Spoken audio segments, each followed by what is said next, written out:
on the Real Housewives of Salt Lake City after show. Away because you don't have the things to say. You're dangerous. That's my cue to go. And not one person came and checked on me. They didn't even care.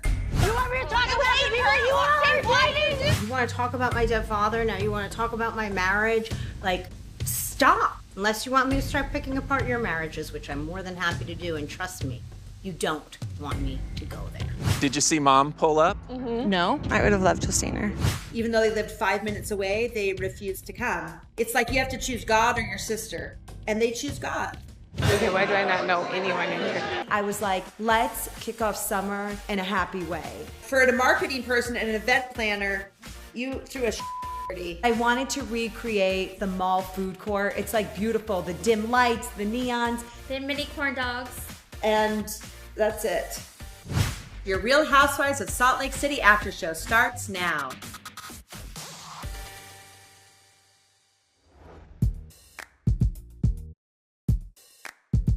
Mary, you and Jennie had a confrontation at the Vida party. Run away because you don't have the things to say, Mary. What sparked this argument? I didn't get in an argument with Jennie. That's the thing. I didn't even talk to Jennie. I did not get in an argument with anyone. I went to the Vida party. I didn't want to be there because the whole time was exhausting. So I show up and, you know, it's an 80s. I think it was an 80 or something kind of theme, 80s theme. And then I ended up talking to Whitney. Well, while I'm talking to Whitney, Jennie comes from somewhere and starts doing her shoulders. And I was like, is she trying to fight me? There was an explosion. This is about. No, you shut up. Don't tell me to shut up, okay? My issue with Mary, it wasn't resolved when we left Zion. Mary, do you like Jennie? No. Mary avoids me. She doesn't talk to me, and then she made another comment. Okay, you're getting hood on us, okay? What? Excuse me, did you just call me Jennie the Hood? Are you educated? What did you say? It's like, Mary, you need to stop with the whole racial comment and discrimination. It's not okay. And she started walking away, and I was very upset. I get up, I grab Whitney, and I move Whitney to another location because Jennie was driving me crazy. She was like, kept trying to start something. And I go over there to talk to Whitney, and a glass is being thrown at me. Away because you don't have the things to say, Mary. Jennie threw a glass at Mary, and it broke it like inches from Mary's foot because Mary was like, I don't want to talk to you. And so Jennie's like yelling at her and like whatever going off. And I'm over there like, okay, everybody calm down. And then Mary was like, I'm not talking to this or whatever. And then Jennie threw the glass at her and it like shattered all over. I got so upset, so I threw a glass. And then I looked at Jenna like, whoa, it kind of like caught me off guard because this is what Jen did. Shut the up about Mary. I don't give a And I was like, I don't want to be Jen. I mean, I want to be Jennie, but I was so mad that Mary just get away by just walking off and not deal with it face to face with me and hands on. And if I had open-toe shoes, it would have cut my toe for sure. I said, oh, you're dangerous. You're dangerous. That's my cue to go. And I just turned around and left. And not one person came and checked on me or chased me, nothing. They didn't even care. Jennie threw a glass, which I don't blame her. I don't care. Breaks them. Every now and then, I'm like, I gotta try that. That looks like fun. It's therapeutic. So they was all like happy that she threw the glass at me. You know who chased after me? Was Seth. How does that work? And then her husband's going around asking people who threw the glass better, Jen Shaw or my Jennie? Like, it's like, okay, this is weird. And this is dangerous. I don't know what's going on. Would there be anything that would get you to throw a glass? Never. I've never had anyone throw a glass at me, and at some point you regulate yourself. You can go. You're not hearing me, Mare. Little girl. And you act like an adult and a decent human being. Who throws a glass? That's dangerous. So no, I don't throw glasses, ever. No.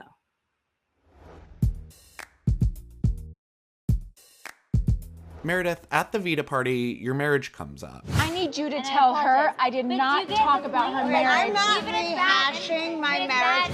and the conversation explodes. Whoever you're talking about, you are. Why did you? I was really irritated because Seth and I have worked really, really, really hard to get to the space that we're in.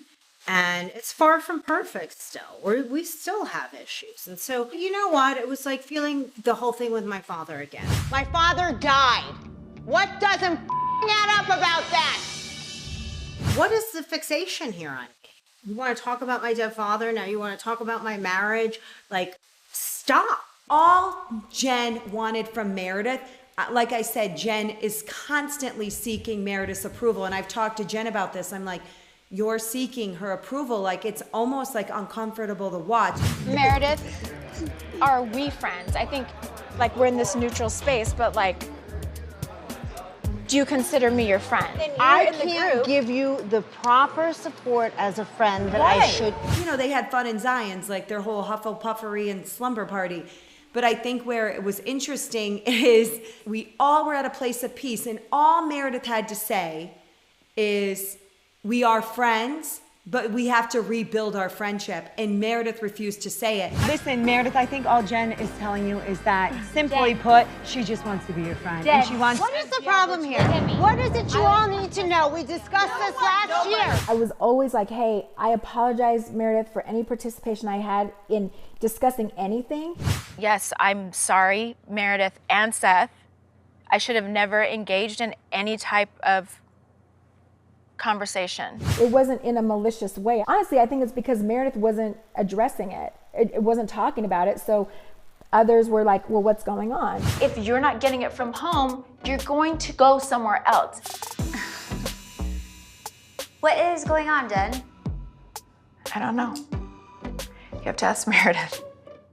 And again, it wasn't in like a malicious way. It's just like, hey, if you're our friend and you have something going on, talk to us so we know. But Meredith is like, I'm disengaging. Don't do this. You guys are going back to try to harm my marriage again when I reconcile. Meredith, I'm it's out, not about girls. that. I'm out. Meredith. So first of all, what are you hiding, Miss Private Detective? She just doesn't want, she wants to portray that she's everything so perfect in her life and all of this. And it's like, first of all, nobody would even be talking about it if you just like address it and move on. No one cares. Like, but because she really is the one that made it into this thing, you know, like, don't talk about my family. Jen talked about my marriage and all this stuff. And I'm like, okay, I'm sorry if I engaged in any conversations about it.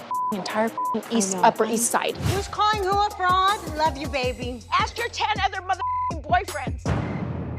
Bye. But I'm not the one that like brought it up in a malicious way. I didn't do that. I think anything about my marriage at this point with this group crosses the line.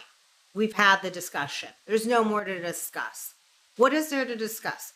Are you just trying to cause problems? Like, are you an instigator? Are you an asshole? Like, come on. It's enough. Unless you want me to start picking apart your marriages, which I'm more than happy to do. And trust me, you don't want me to go there.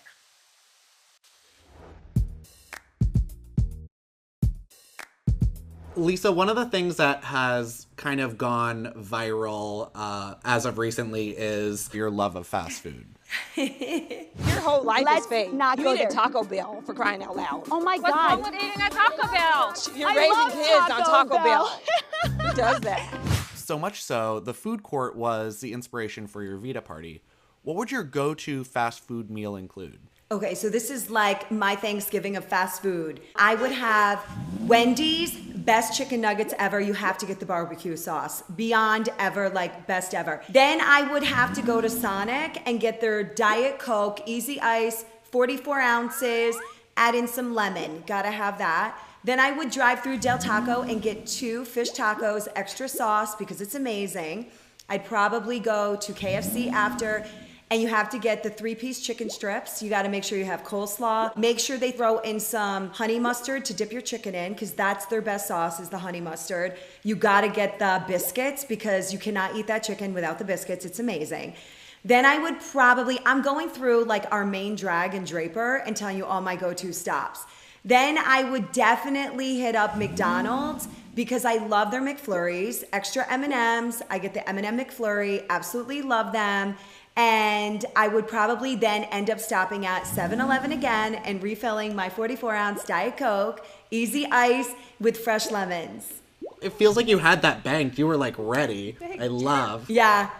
It goes through my head daily. I need a menu. Lisa special.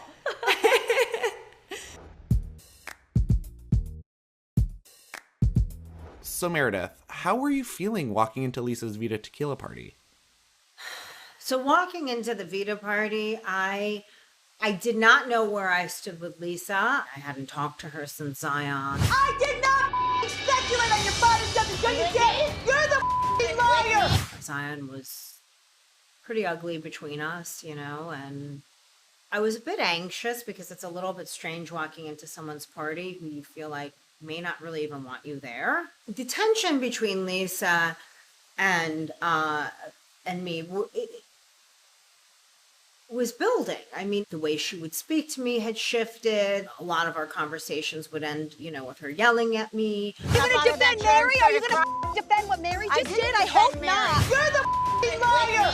You're the liar. Do not do this to me. It felt like she was angry at me, but I didn't know what was wrong. And I was a little nervous coming in. To me, I mean, like, I wanted to have fun, dance a little bit, enjoy my friends. And Meredith, she came in with so much angst and anger. It just felt like she had this pent-up anxiety and animosity towards me. And I'm like, Meredith, I love you. We're friends. I don't know where this is coming from. She's like saying things like, I feel like you're so hostile towards me. And I've never been hostile towards Meredith. She brought my sister into it because my sister, on social media after the reunion last year, someone said, I wish somebody would have Lisa's back. Meredith, have Lisa's back. My sister loves Meredith. She buys her jewelry. If, you know, I'm one of 5 girls. If I'm friends with someone, my sisters are like, they're my friend too, and they'll support them. And my sister and Meredith had already talked about it. Denise, my sister, liked the comment. And Denise is like, Meredith, I wanted you to have my sister's back. I didn't write anything. I double tapped a comment agreeing with it. Somebody needed to have Lisa's back.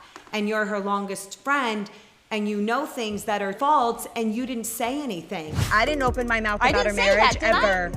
Why are you taking it so personally? Because she's my friend, and I don't like you talking about our friendship. Our friendship's off limits. Anything mean to Meredith, she's taken enough hits, and you took it personally. Andy, are you sick of all this yet? It's my life. I think I'd like, more than anything, to understand what Lisa views as friendship and what she views as, you know, having her back, because I was definitely offended by those comments. This is insane. I just got her back. Nobody had my back. That offends me again. What? It was all these different factors that came in that kept, you know, building some tension. I kept asking, what's the problem? And me being told there is no problem. And then me seeing like that my children were blocked from her stories. And then I eventually ran into a friend of Lisa's who said to me, oh, it's such a shame you guys don't get along anymore. And I was like, what do you mean? And they stopped talking, you know? So it was all these factors coming together where I was like, whoa, there is a real problem here and she's not answering. And I don't know why. And I can't fix it if I don't know what it is. And I think at the end of it, the real problem is Lisa honestly believes that nobody has her back. And she says it over and over. Somebody's got to have my back. Who is there for me? Because nobody is there for me. I just didn't think that was really the real problem, because I would have thought she would have sat down with me and told me that, like, not nobody, but you, I feel like you do not, you know, are not there for me. And, you know, I don't know. So I think at the end of it, that's what it is. And we'll see where it goes, because I don't know what the expectation is, and I can't give Lisa something that she wants if I don't know what it is. Lisa, how was the Vida tequila party? So good to see you. Hi, gorgeous friend.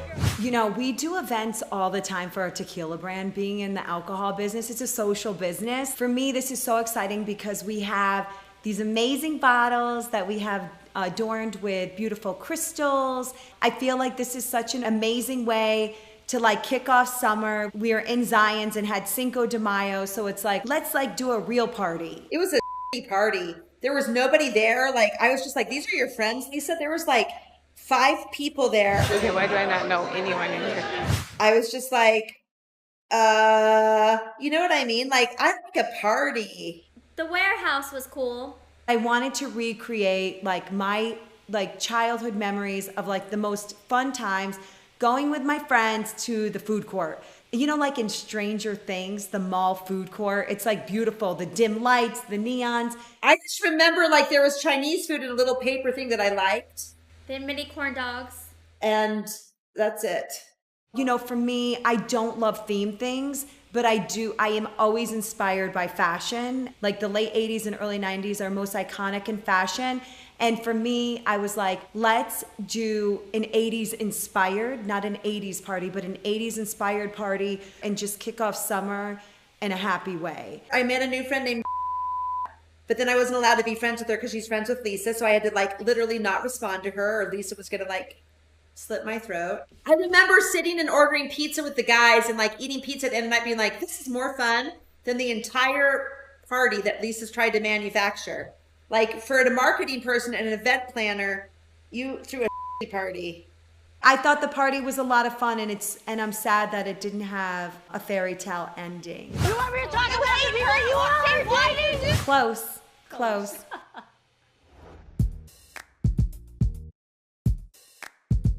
Heather, you've opened up about so many aspects of your life, and one of those, unfortunately, was the passing of your father and the absolutely beautiful celebration of life that you threw for him.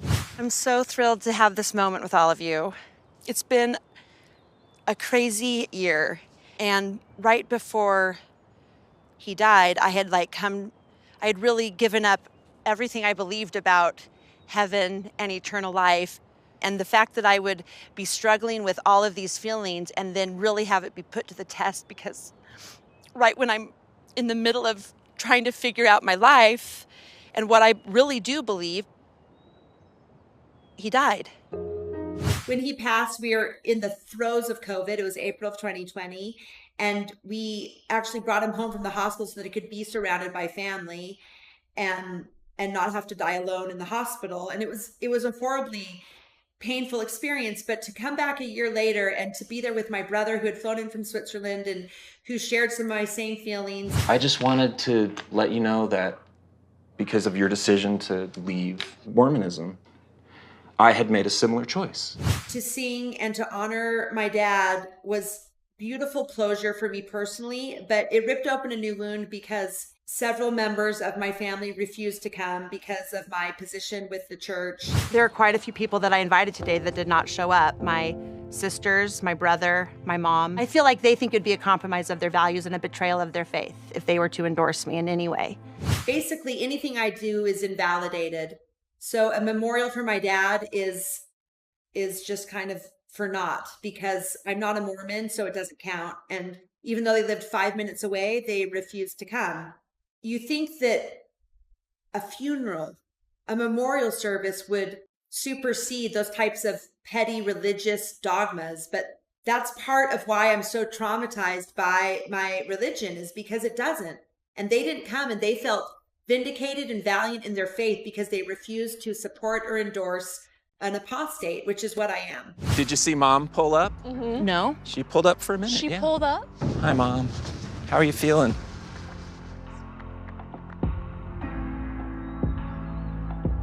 I would have loved to have seen her. And so it was closure for my dad, and I feel at peace with my dad, and I feel like even though he was a devout Mormon, that beyond the grave, like hopefully he can, support and love me because I still support and love him. But to have my family turn their backs on me was painful. I left the church 14 years ago, and I've been through all of these things. I'm on the other side of it now, and listening to Heather, it takes me back to that place. And I think that I've always explained it to Heather, like, you're in the no man's land of war right now. I just want to tell Heather just to keep going. Like, in a way, you almost have to, forget them. They don't know any better. Because of what they believe, they can't comprehend why Heather's having success because she's not part of the church.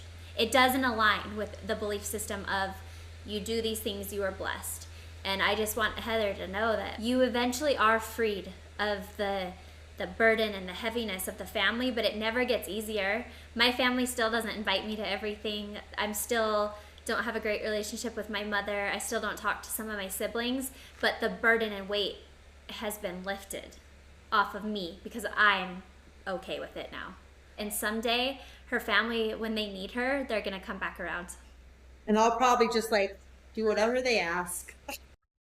Religion is hard. It's supposed to be a tool for families, but in the Mormon religion, it can tear families apart. It's a betrayal of their faith to accept or endorse or love us. So can you imagine? Like, it's like you have to choose God or your sister, and they choose God because I don't get it. I get it, but I hate it. Yeah, it hurts. It hurts.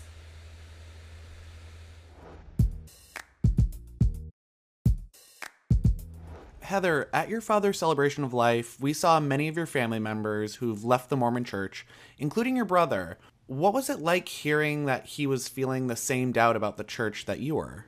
I just wanted to let you know that because of your decision to leave Mormonism, I had made a similar choice. It's so complicated and charged because I am a devout Mormon, but through my life circumstances, I feel like Mormonism and the path of Mormonism has been ripped out from under me.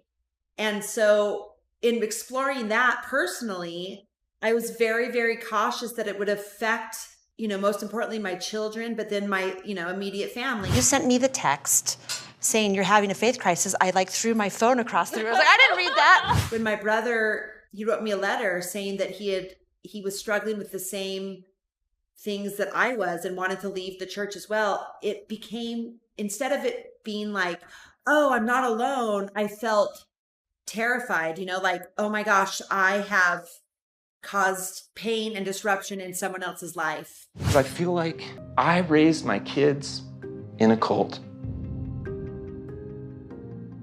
That makes me de facto a bad parent.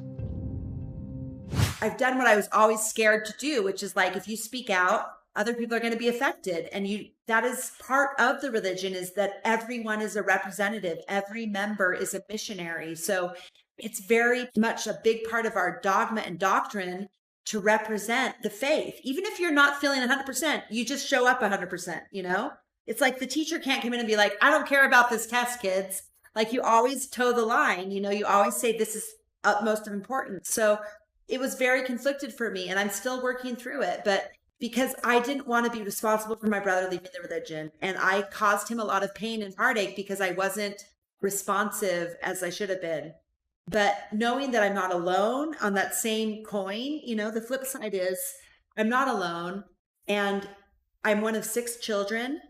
And to have my older brother support me and say, I hear you, I feel you, and I'm with you, and I agree with you, and I'm leaving the faith as well.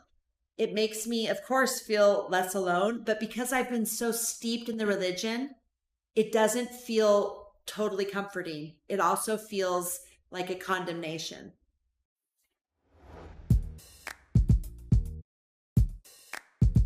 You have a beautiful celebration of life for your father with some of your family, which unfortunately your sister was not able to attend.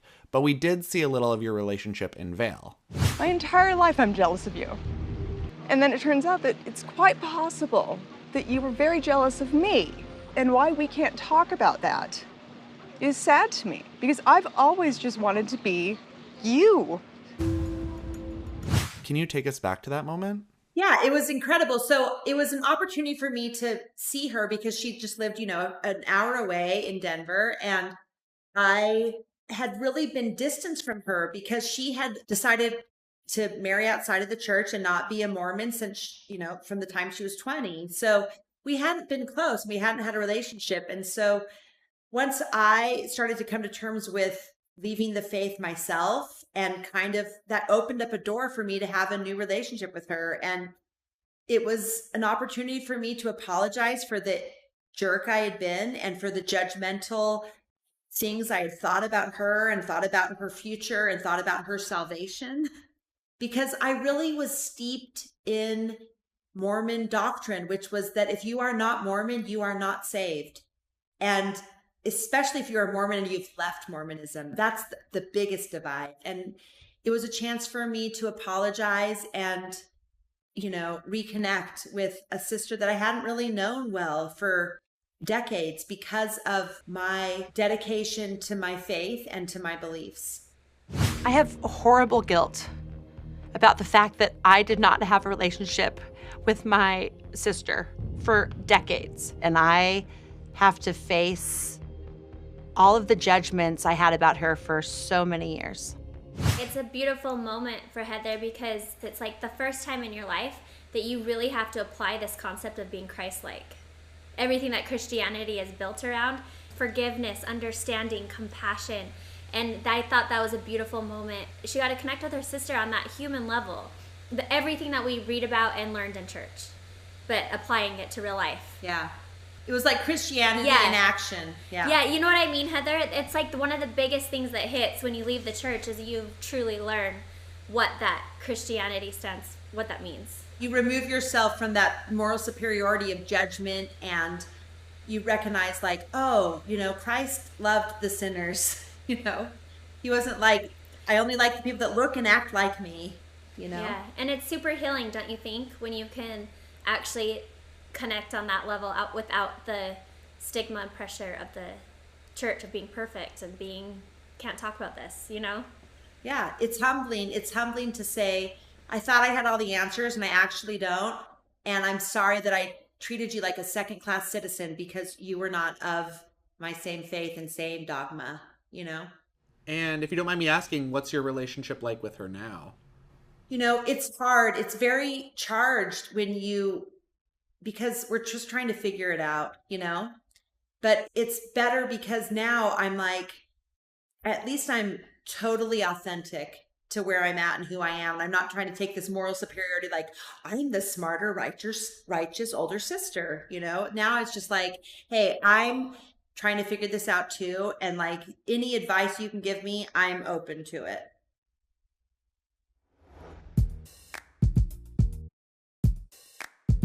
Whitney, you and Justin get creative in the bedroom. Love is art.